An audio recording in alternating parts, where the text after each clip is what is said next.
So how to put this into like a more step-by-step guide, how to make this more easy to digest. There's a thing called the Salomonsson model, and that's like local, social and mobile put together. Because these are like what we as user, as potential consumer use. And if you see the potential customers, they will go on the web, they will do web search, they will do image search, they will search on blogs, they will search on news sites and search for videos. And if you are a company, you need to be where your potential clients are. And that's why you as business needs to have like the optimized website that's mobile friendly. You need a blog, you need like a presence on YouTube, you need to put out video of your product, make content about how to use your product. And the same with the social. If people are on Facebook, Twitter, YouTube, Google, that's where people search. And you need to have a presence there. I'm not saying that you need to go in every day and update, but you need to be there, you need to be aware of what is going on also in relation to your brand. And again with mobile, the Google Maps is really the killer here, because everyone on Android, they have Google Maps pre-installed, and when you search, you're taking the data from Google Maps. And this thing called Google Places, if your company doesn't have that, that's like probably one of the most important things for business right now, to make a Google Places profile. And you can claim it for free, and it's really easy to get. But I think it's only like 10 or 20% of the companies in Denmark have claimed it. And that's what I showed you before. That was the local search result. Like when you see these different results and the pins on the map, that's the place pages showing up. So claim them. Yeah. So how can you rank high in Google if you're a company, if you're a new dentist? What should you do to rank? And I have put in these 7 factors that I wouldn't go in depth with all of them, that will take a few hours, but these 7 factors are like the key points.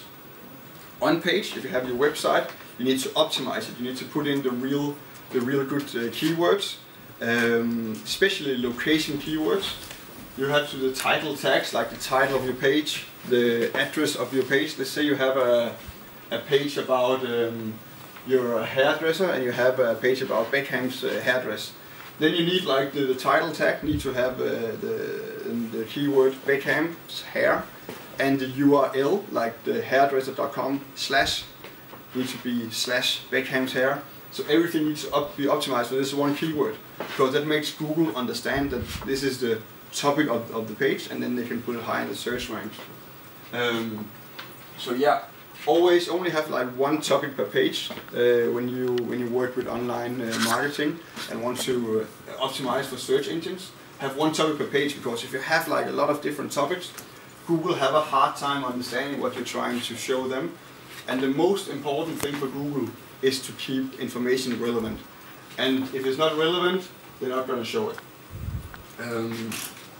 Links is also a really important factor to dominate in the search engine. Basically, link is this blue text that points to another place. So you need to have a lot of these links pointing towards your page. Reviews, I will talk more about them later. Local and hyperlocal as well, and the social media. We'll go more in depth with them later. The social media, it's like Facebook, YouTube, Twitter, and Google+. That's the most important pages to be on. That's where like everybody is, all the users.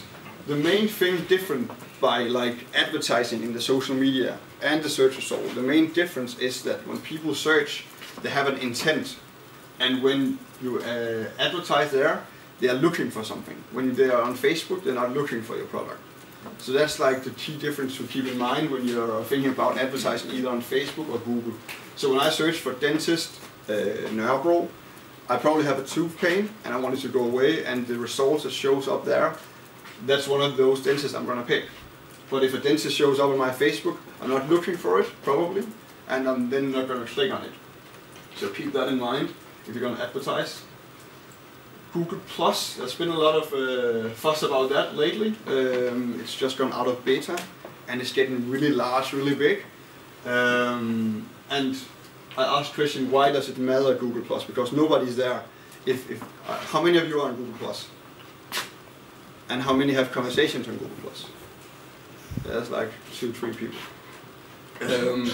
And the point is that like nobody speaks there, but as a company it's very important to be there because Google says so.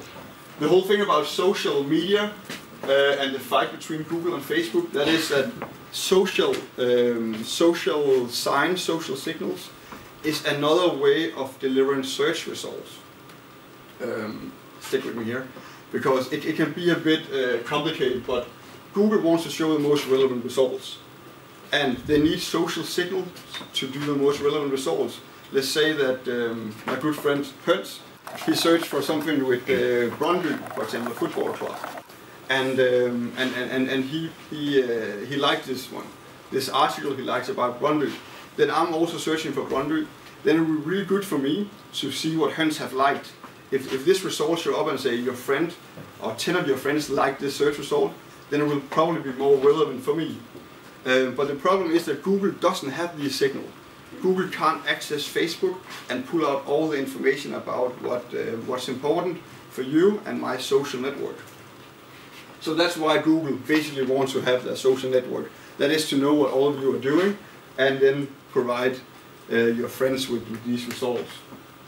And that's also why businesses need to be there, because maybe there's not a lot of activities on Google+, but if you're on there, Google will favor you and show your business in front of all the businesses that are not on Google+. I made a Google+ profile for my own name, and I have a lot of like blog posts for my own name, a lot of different companies, blah blah blah. But instantly, like one day after I made my Google+ profile, it went to the top of the search engine just by my name. So they are clearly favoring their own sites in front of everything else. So again, keep this in mind. Google+ together with Google Places, that's going to be really important in the future for business. And that's because Google says so.